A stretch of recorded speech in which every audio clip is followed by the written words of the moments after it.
Here comes another important tip from the Personal Defense Network.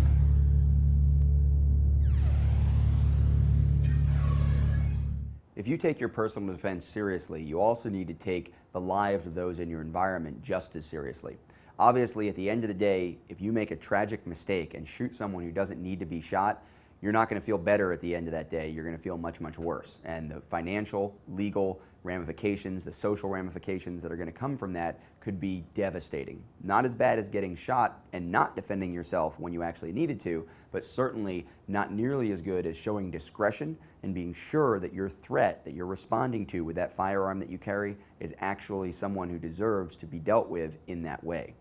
Now, that's easy to say standing here in front of a logo on a soundstage just doing videos, but having been in situations where I certainly could have articulated the need to shoot, having been in situations where a firearm's been in my hand, someone's been in my presence, someone has articulately been a potential lethal threat, we talk about distances and impact weapons or knives and things like that, and having not shot, I can tell you that the fact that I didn't get hurt that day, the fact that nobody else got hurt that day, and that knife was put down or that person backed down makes me think that I definitely made the right choice. Shooting someone just because you can, just because it's articulable, just because of a castle doctrine type law, or just because the circumstances play out that you have a firearm and you can articulate a threat is certainly not what we're teaching at the Personal Defense Network. It's not what I teach in my programs, and I don't think it's what any responsible instructor would suggest that you do.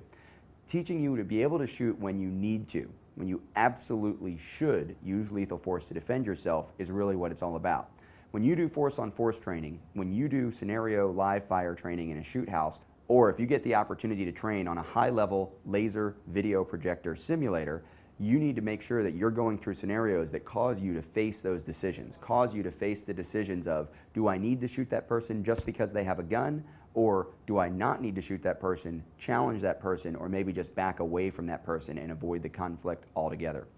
Understanding the responsibility of going armed is an important part of being armed and being prepared to defend yourself, your family, or others, whether it's at home or in a public environment. Be sure to check out the Personal Defense Network for more important tips just like that one.